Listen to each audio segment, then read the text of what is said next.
Welcome back to Profitable Perspective, where I'll give my perspectives to help make your investing a breeze. Now, you work too hard for your money. You can't just invest it in any old company. Several companies already filed bankruptcy here in 2020, no thanks to the pandemic. JCPenney, Modell's, Hertz Rent-A-Car, they all filed bankruptcy. Now, in bankruptcy court, you'll be the last in line to even get a dime. Chances are you'll wind up with nothing. So here in this video, I'll demonstrate some simple, basic ways to initially start your research in finding a company that's best suited for your investment dollars. So let's get right into it.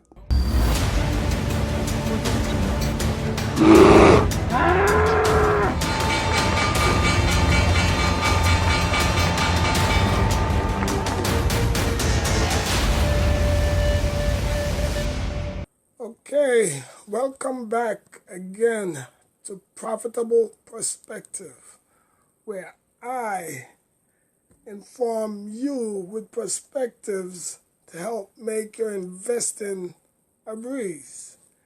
Now in today's video, what I would like to cover is how to evaluate companies. So let's say a coworker tell you about a company, tell you about a stock. Hey, buy this stock. Now, I, for one, I'll tell you, never act immediately on a recommendation from anybody, okay?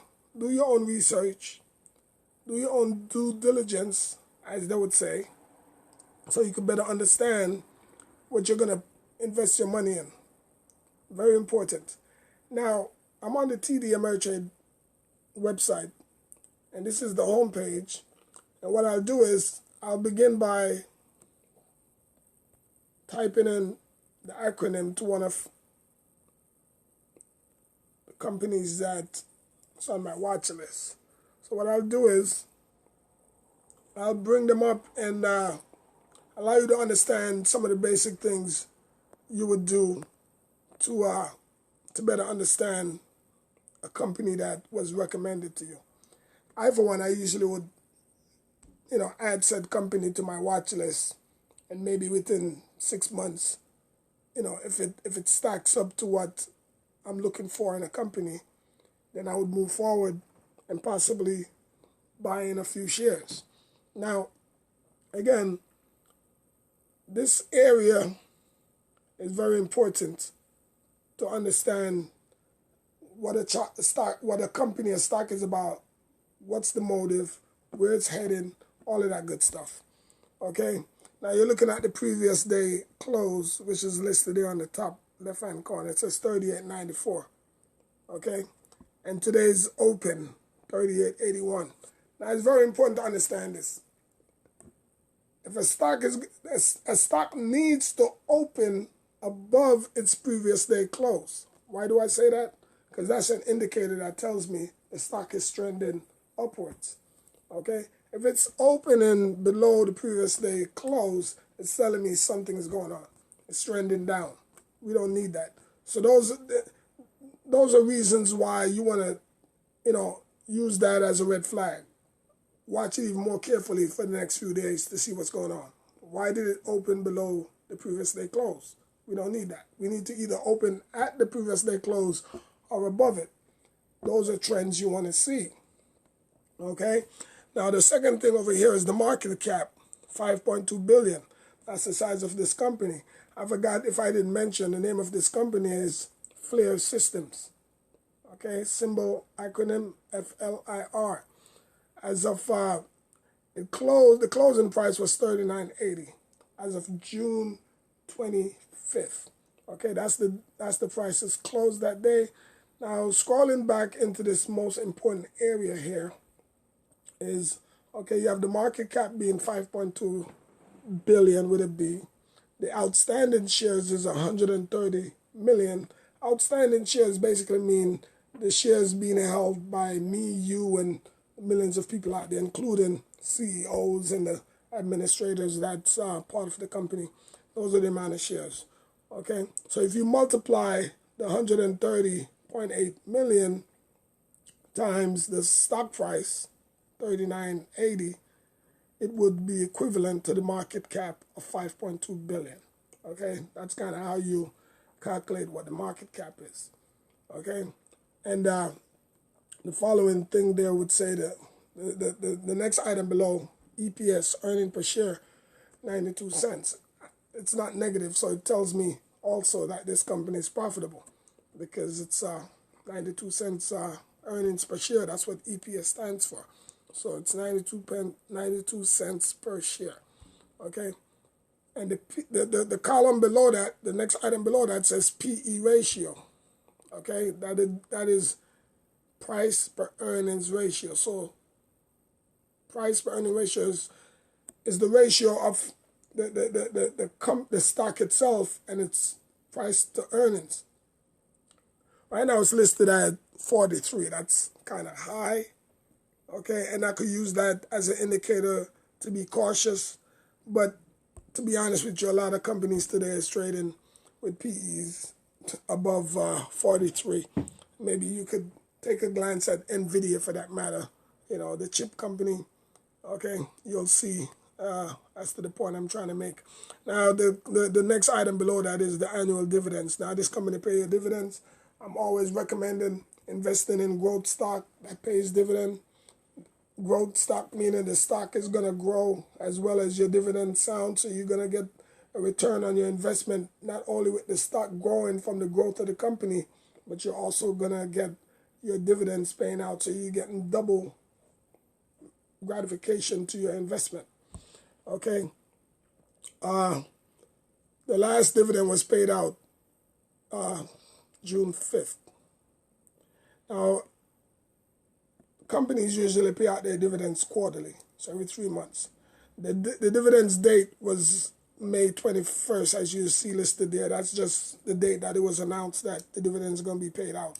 And when it was paid out, it was paid out. So it simply means once they announce the date of the dividends, May 21st, it means you need to be into that stock.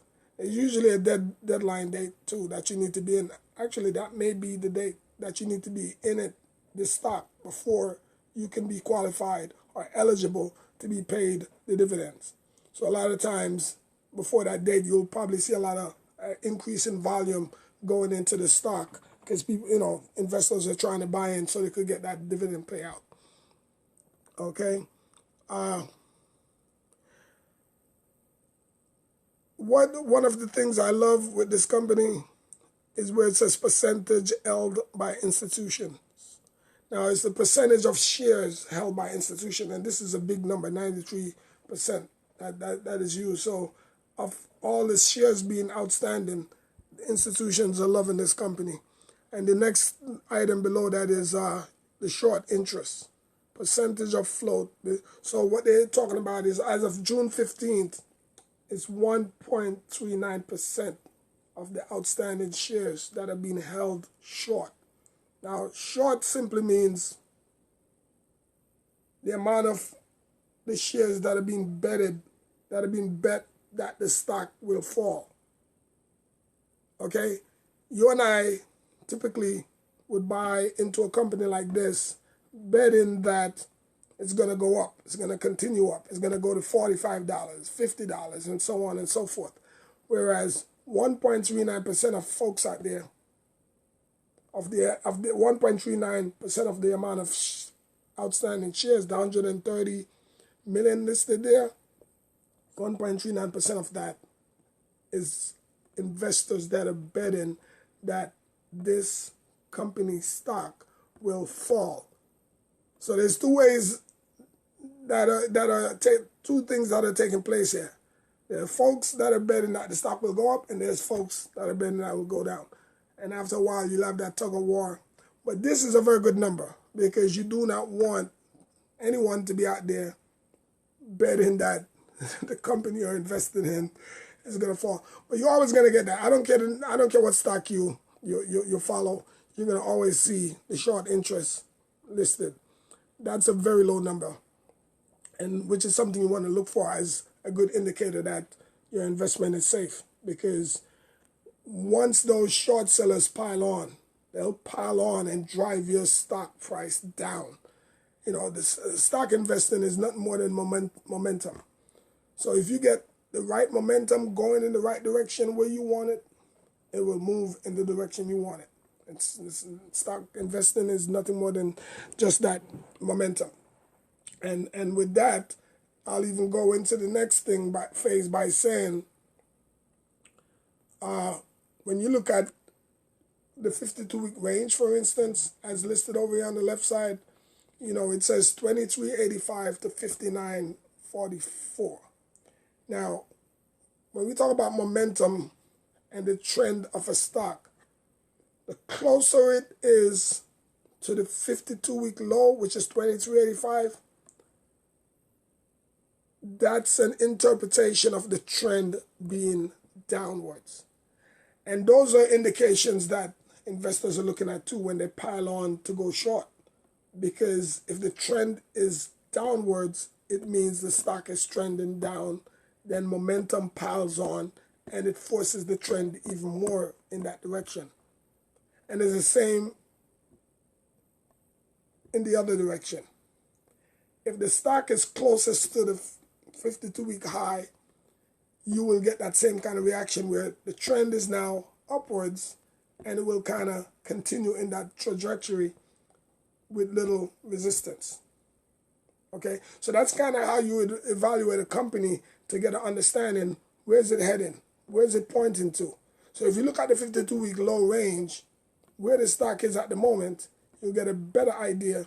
The trend is downwards. Maybe I need to stay away from the stock right now. Maybe I need to wait. The closer it is to that 52-week low, there's a very good chance it'll break that 52-week low and establish a new low. It's almost like a snake peeling its skin. That's how I look at stocks in the stock market. Okay, as I evaluate stocks, I'm looking, I'm saying, okay, it's that much, it's very close to the 52-week low.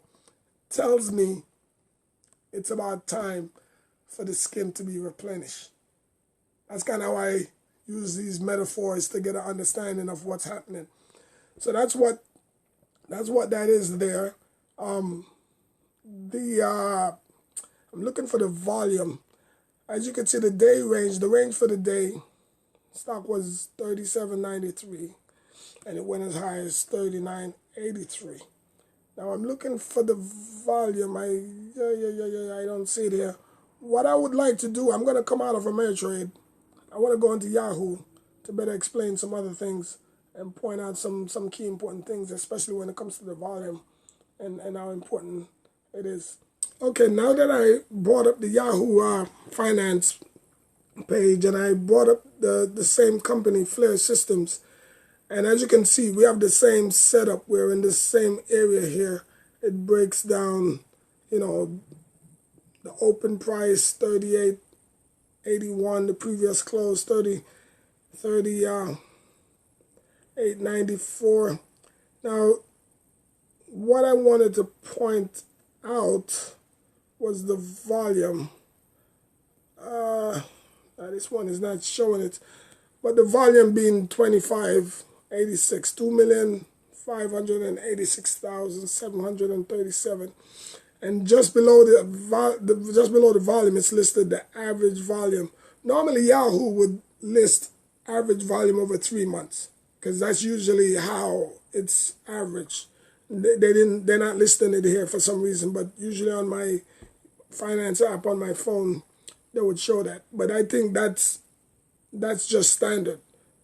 The Ameritrade app page didn't show it either. But Yahoo is a common site that I use for my research. And as to the point I was trying to make, when it comes to volume is that sledgehammer, as I described in a previous video, that is going to move that stock one direction or the next. Right now, the volume was 2.5 million. The average volume is only 2.1. This tells me the stock is just floundering around. It's just wandering. It's not really saying much, you know. And by the way, as a new investor, I recommend investing in stock that averages at least 500,000. Okay, stay away from those other guys, because what tends to happen is less than 500,000, when it's time for you to get out of that stock, it makes it difficult. Because what would happen is the price you're trying to pay, you find that the stock is not even going there. It's, you know, it won't go that high. And between the bid and the ask, the bid and the ask is what the bidders who are trying to buy in and the sellers are trying to sell. So if you own the stock and trying to sell, you're now looking to sell it to a bidder. And if a bidder have their price low, you're kind of forced to take it at that low price. You understand? So if the volume is more than 500,000, you'll have more interesting party to pay a little more, would pay the price you're requesting. Because of course you're selling, so you'll be asking a price. You would be off the ask. So you would have an ask price much higher than what that bid is sitting there. And more than likely, the more interesting people looking to buy in, the more they're likely to move up their bid to meet your ask to execute that transaction. So again, for the most part, I would say look for companies who are averaging 500,000. And this is why these things are so important as you look into this section here. It's so important to understand, as small and minuscule as they are, they carry quite a bit of value to understand you're investing, as where you're investing your money. Okay, so to add to what I'm pointing out with volume, let's put it this way. If you see on average, if you see for a week you're watching a stock and you see the average is picking up, at the end of the day you check and you see 1.5 times the average. Like say this very same stock, Flare Systems. Say for instance, the volume for the day was 4 million, 4.5.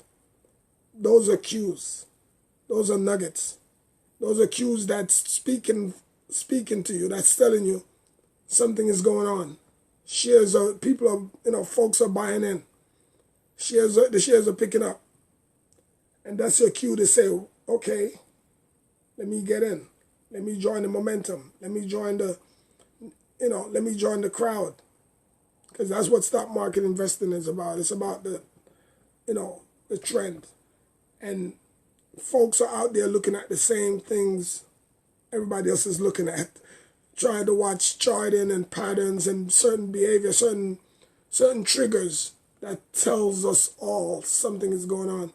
So with the volume, that's what that is. So to be honest with you, a stock that's truly breaking out will demonstrate twice its average within an hour of the market open.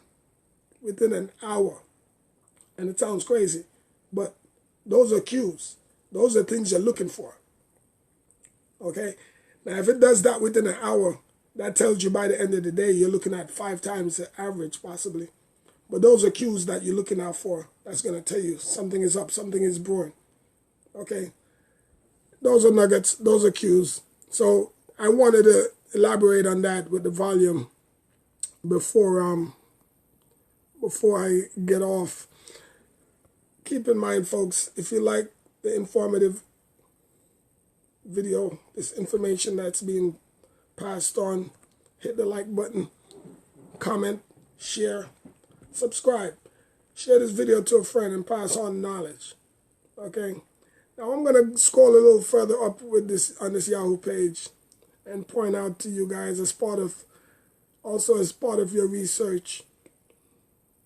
All of these are headlines and press releases, either by the company itself or bankers and analysts who are following this company, and usually by research firms and other, entities.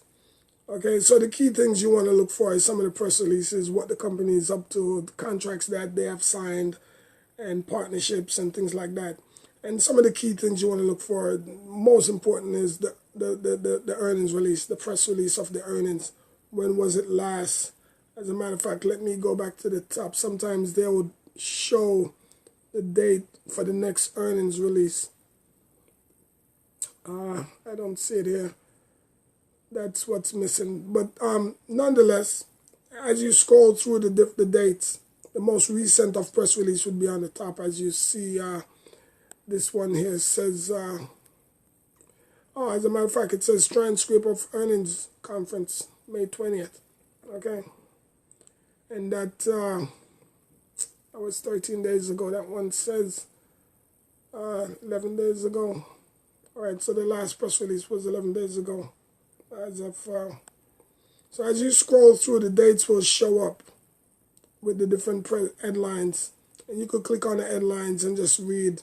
And there's quite a bit of information that would trigger the price movement, whether it's up or down. The press releases does that. You know, you'll get an analyst who would upgrade or downgrade the company, the stock, and you'll get a price movement. But you know, for the most part, those are the things you would, that's kind of the way you would go through understanding a company before you jump in and invest your money. And the biggest thing is the earnings report. You want to read and understand that the company is profitable, what they're doing, if they're making money, how is the CEO doing his work, all of those good stuff. Okay, and you want to get projection as to what the company plan to do going forward, next quarter, next year, so on and so forth. Those are key information that you're listening out for. That's going to help you understand better.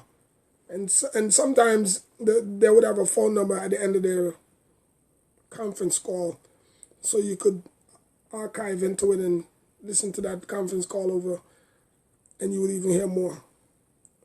Even before you being a shareholder, you could actually listen to the conference call. But next, my follow-up video, I'll try to look into, I'll dive more into a earnings release, so we can look into understanding how to read a income statement and things like that.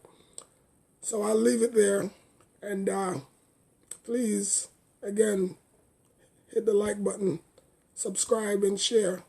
Let's get this information out there if you enjoyed, and I'll catch you on the next video. Take care.